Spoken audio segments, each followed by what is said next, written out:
Hello viewers, welcome to the digital class of Udainath Autonomous College of Science and Technology. So viewers, in our last video we have already discussed many things about the data communications. We have discussed the transport layer, how it functions, how it is dependent on network layer, how the network layer and transport layer are used to transfer the data from one location to another location. So today's video will be all about a new chapter, that is Ethernet. So in today's video we will be discussing what is the concept of project IEEE, and we will be specifying all the standards under the 802 standard of IEEE. So today's video will be all about the Ethernet, project IEEE 802 and all about that. So now let's move on to the slide. So project IEEE 802.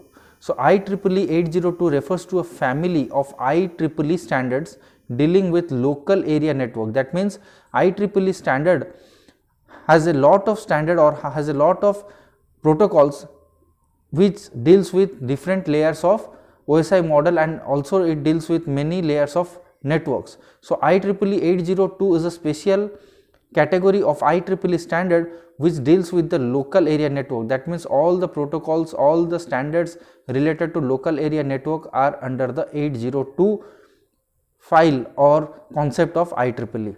And metropolitan area network, that means LAN and MAN networks are under the concept of IEEE 802. So all the protocols and standards under 802 refers to the local area network as well as the metropolitan area network. So more specifically, the IEEE 802 standard are restricted to network carrying variable size packet. That means IEEE 802 standard has a restriction to the network. That means the network that have a variable size packet are being restricted by the IEEE 802. That means the standards or the protocols under IEEE 802 does not combine or does not contain the restricted area of variable size packet. So whenever we will face a concept of variable size packet, so that network will not be considered under the IEEE 802. So all the standards and protocols do not work under the variable size packets of LAN or MAN.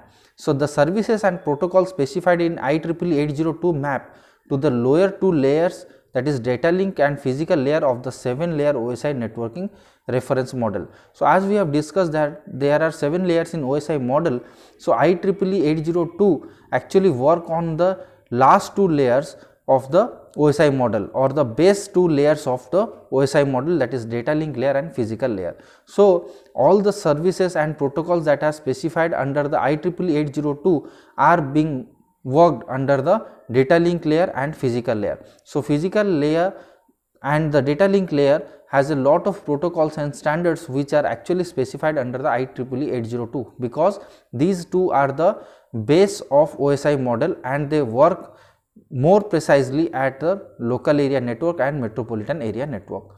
Now Ethernet or IEEE 802.3 was conceived by Bob Metcalfe in 1973 and developed jointly by Digital, Intel and Xerox in 1970. That means a specific category, that is 8.203, is the part of Ethernet that was conceived by the scientist, that is Bob Metcalfe, in the year 1973 and has a developed the joint effect of the digital era, the Intel company and with the Xerox company in the year 1970s. So these are all about IEEE 802, and the specific category of 802.3 works for the digital LAN connection, Intel company connection that also works for the LAN as well as the MAN, and Xerox that also works for the LAN in 1970. Now we will be discussing what are the features of project IEEE 802.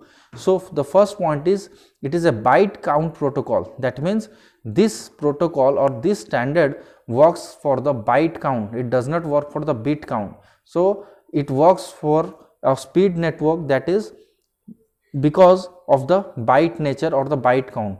So previously whatever protocols we have faced, it works for bit count, that is it works for slower connection, but it works for faster connection. Therefore Ethernet has no transparency problem because it does not use number of bytes to delineate the message. So there is a benefit of Ethernet over here in the IEEE 802 that it does not use the number of bytes. That means the number of bytes that are used to send the message or to encode the message are not being used in the Ethernet part of IEEE 802.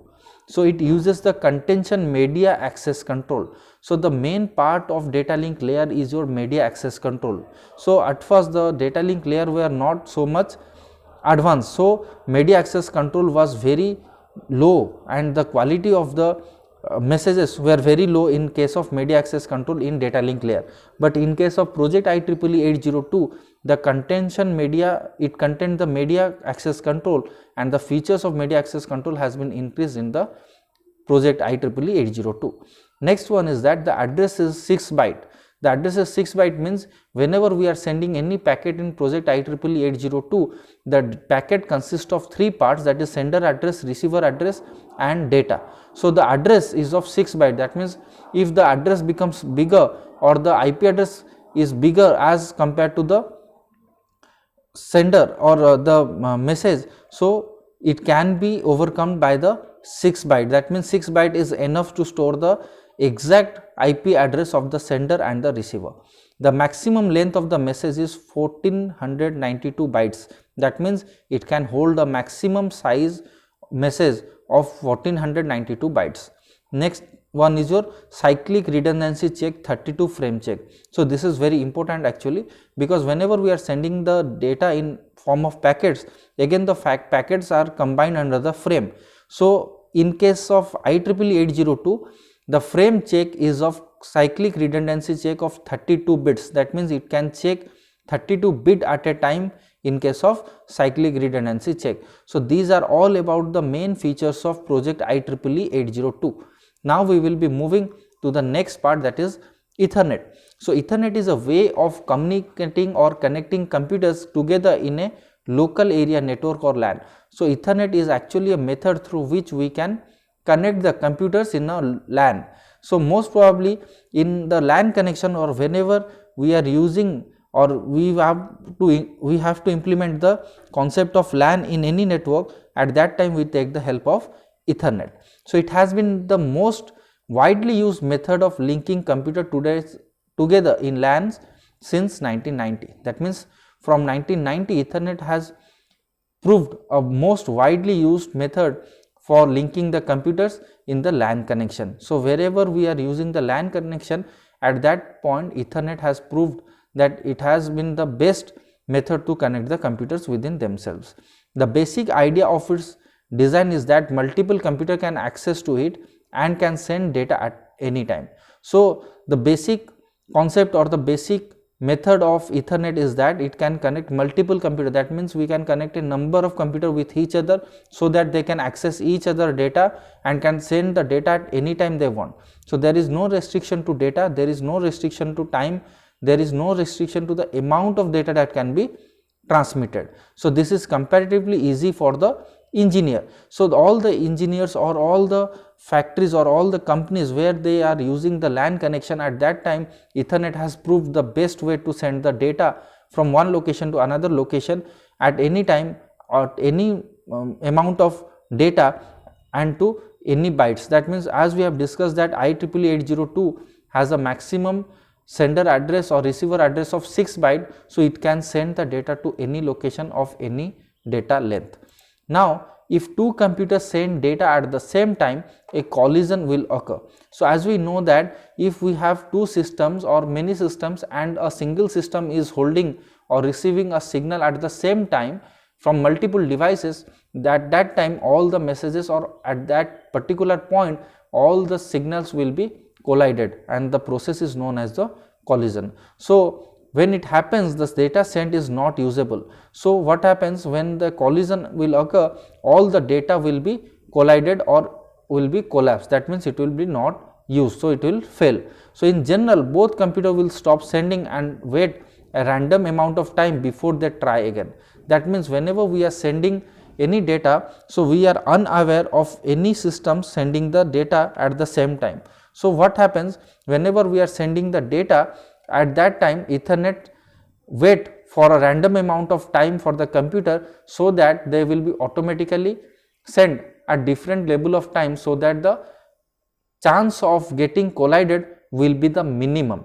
So a special protocol was developed to deal with such problems. So Ethernet has a special protocol that has a benefit of dealing with such type of problems. So it is called as carrier sense multiple access with collision detection or CSMA-CD.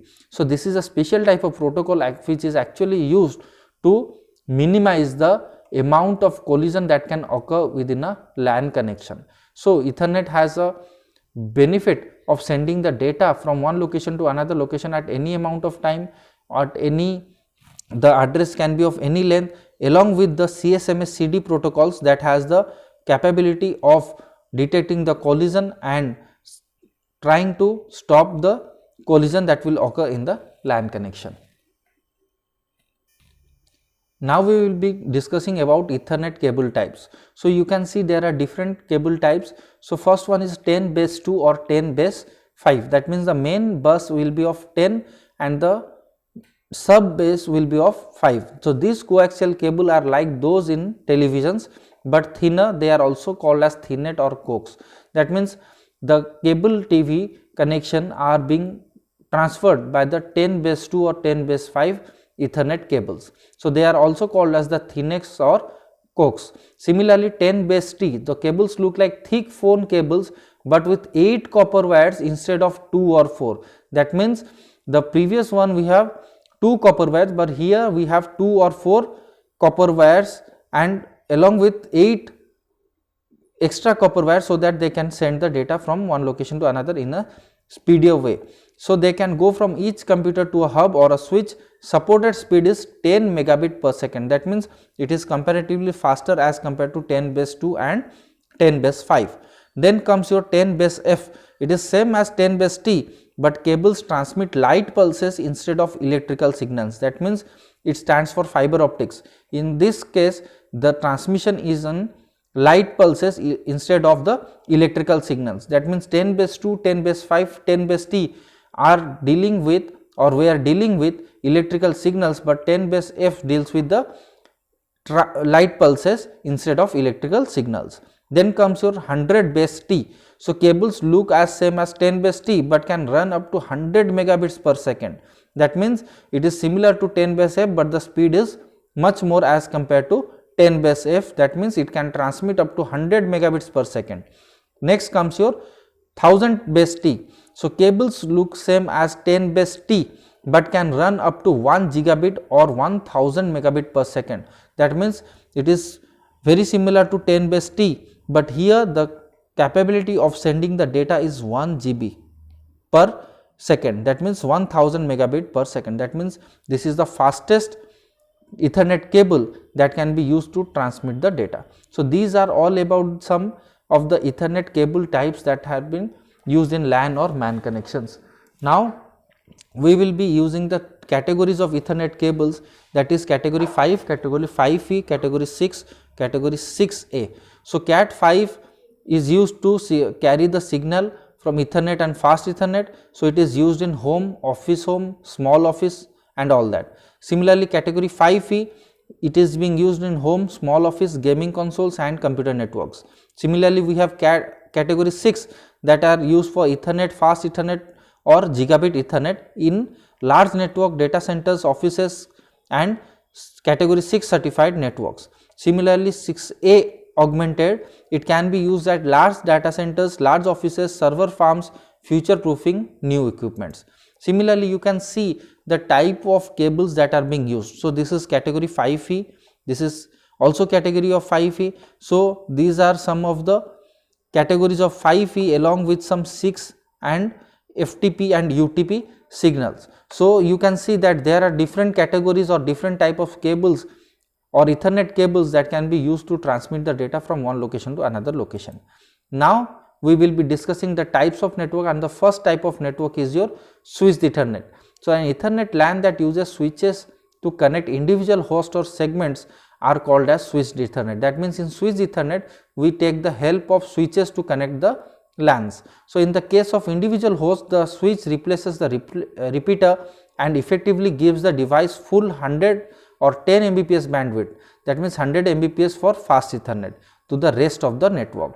So this type of network is sometimes called as desktop switch Ethernet. That means whenever we are using the Ethernet cable while using the switch for connecting the LANs, at that time we call it as a switch Ethernet. So in this case of segment, the hub is replaced with the switching hub. That means here the connection of LAN is not done by the hub device, rather it is being used by the switching device or switching hub. So traditional Ethernet in which all hosts compete for the same bandwidth are called as share Ethernet. That means whenever we are using a switch Ethernet or a switch to connect the LANs, at that time we call it as the shared Ethernet. So switch Ethernet are becoming most popular because they are an effective and convenient way to extend the bandwidth of existing Ethernet. So switch Ethernet are actually very fast and they can be effectively and conveniently used, so they are become very popular nowadays for connecting the LANs.